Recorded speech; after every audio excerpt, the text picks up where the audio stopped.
Yeah. Well, are you the aggressive type? No, not really.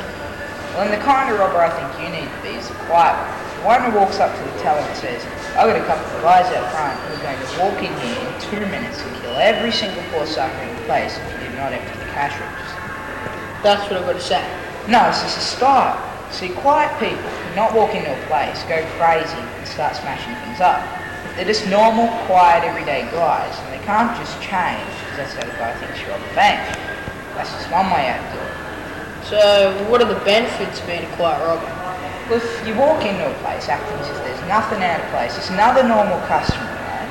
And the only guy that this guy wants to know that he's robbing the bank is the teller that he talks to. Now, the teller you choose is up to you. Once there, you should speak in a normal, friendly fashion. But do not be too loud. You do not want anybody else hearing your intentions. Yeah, but what if the teller's a guy? That should not make any difference. The guy could be a cowboy. That is the beauty part of being a quiet guy. Only he knows that the bank's being robbed. Nobody else knows about it, so no one is going to see him be the hero. Now, if he stalls on you, just show him the butt of your gun through your jacket. Then he'll know who it is. Yeah, but if you get caught, that'll be armed robbery. That should not matter. Hey, it can't be armed robbery with a replica. That's why replicas were invented.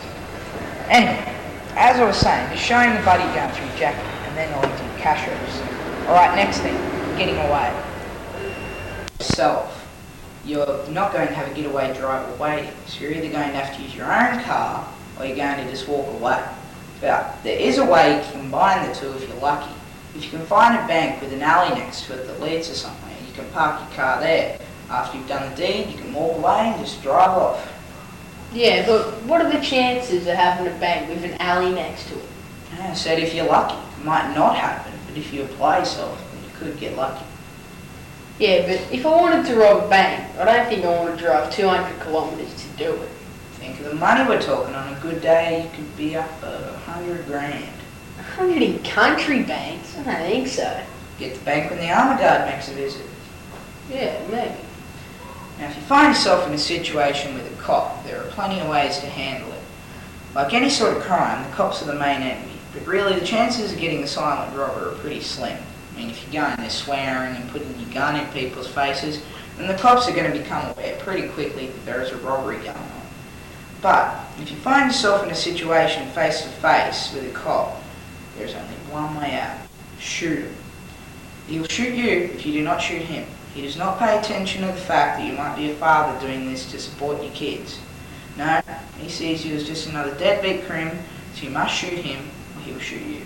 Yeah, I'm really going to shoot a cop and become a cop killer. I'll end up done with 25 years. You might not get caught. Better chances of doing 7 years straight up. Yeah, I suppose. So are there any questions you wanted to ask me? Yeah, how many robberies have you actually committed? Too many to count. Any of them stuffed up?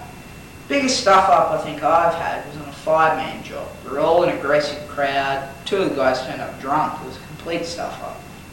Did it work out alright? For me it did. Those 2 guys that turned up drunk are doing 10 years. And what stuffed up? My car stuffed up, there were security cams everywhere. So one of the guys shot him with his shotgun, no silencer, which in turn set off the alarm. We had the security guys thinking they were Charles Bronson. The tellers were cowboys, the cops were on their tails. We ended up getting away with 20 bucks. You see, Paul, that is a lesson for you. Never do a job with guys that like to drink to calm their nerves. You know this type, Paul? Yeah, a bit. My advice to you is instead of pounding booze before the day, have a few cones. That should relax you enough. Also, I think you should do research on your bank. Most of the security guys are fat, but you never know. Also, make sure your car is in tip-top shape, because if you go in there and your car stuffs up, you may as well consider yourself caught right there and then. I remember that one. Any more questions you wanted to ask? No, that's about it. Well, I've given you all the tips I think I can give you. It's time for you to do your first job, alright? Alright.